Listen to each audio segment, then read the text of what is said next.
Hi there. So we are busy reading from Proverbs. We are currently in Proverbs 24. The heading here is Wisdom's Warning, and we start with verse 1. Wisdom's warning: don't envy the wealth of the wicked or crave their company, for they are obsessed with causing trouble, and their conversations are corrupt. Wise people are builders. So here we see a characteristic of a wise person. It is something who is a builder. It says here they build families. This is verse 3. A wise person, wise people are builders. They build families, they build businesses, they build communities. And through their intelligence and their insight, their enterprises are established and endure.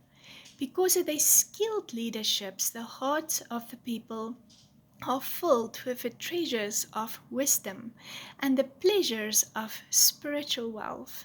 So see that we are speaking here of spiritual wealth, not necessarily earthly wealth, even though that is something that does come with wisdom as well. There is even a greater gift, which is spiritual wisdom, that is a completely different level of wealth. Wisdom can make anyone into a mighty warrior, and revelation knowledge will increase your strength. So there's absolutely nothing like knowing that you are doing the right thing. There's a type of a strength that comes up inside of you when you know that whatever it is that you're saying or doing is in line with God's words, when you know you've got the backup of God Almighty behind you. So this makes you a brave warrior, and it gives you the strength to do the right thing and to also cut off necessarily things which is not supposed to be in your life. Verse 6. Wise strategy is necessary to wage war, and with many astute advisors you will see the path to victory more clearly. So there's two things coming up here, and these are also two things that we are hearing over and over in the book of Proverbs. Firstly, strategy before you go into war. So if you are busy, if you're going into a difficult situation or something that you need to deal with, don't just run into it. Don't just run in and start saying things and hoping for the best. No, we pray for strategy. How do we get strategy? Like I said, through prayer, and then through hearing and listening, receiving word from God, receiving a vision or a picture from Him, and then obviously also through confirmation.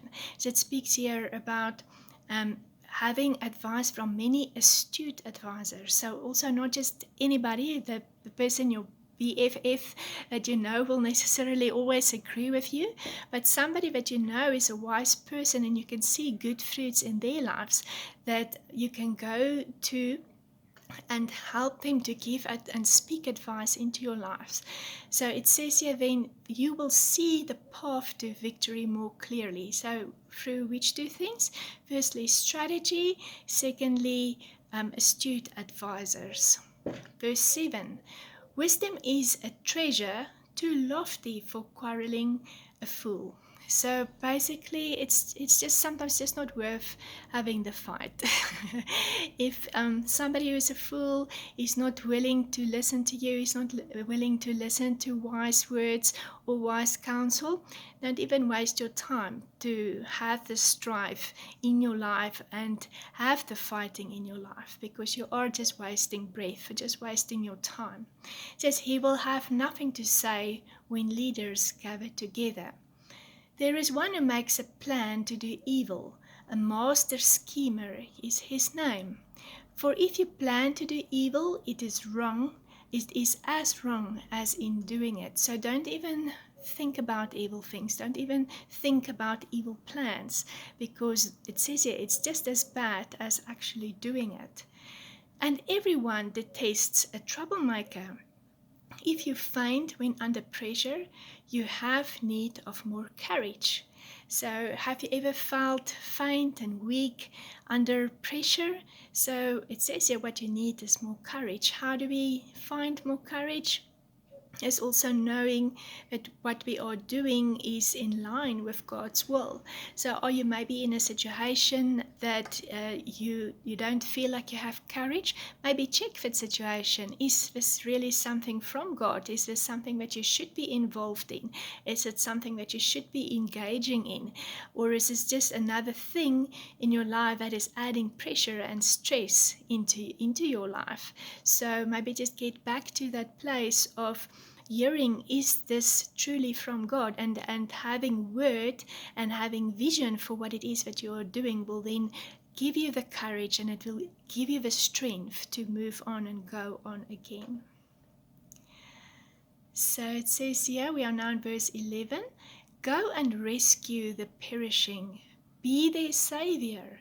Why would you stand back and watch them stagger to death? That's now helping people. If you see somebody who really needs help, don't just stand back and watch them, go. It basically says, yeah, stagger to their death. If you have the ability to help somebody, do that. And why would you say, but it's none of my business? The one who knows you completely and judges your every motive is also the keeper of souls and not just yours. So it's about taking care of those around you, taking care of somebody that needs help, and especially if it is in your ability to help them. He sees through your excuses, and he will hold you responsible for failing to help those whose lives are being threatened. Revelation knowledge is a delicacy, sweet like flowing honey that melts in your mouth. Eat as much of it as you can, my friend. Again, revelation knowledge is a delicacy. Okay, verse 14. For then you will perceive what is true wisdom. Your future will be bright, and this hope living within will never disappoint you. Verse 15. Listen up, you wicked and irreverent ones. Don't harass the lovers of God, and don't invade their resting place. For the lovers of God may suffer adversity and stumble 7 times, but they will continue to rise over and over again. But the unrighteous are brought down by just one calamity.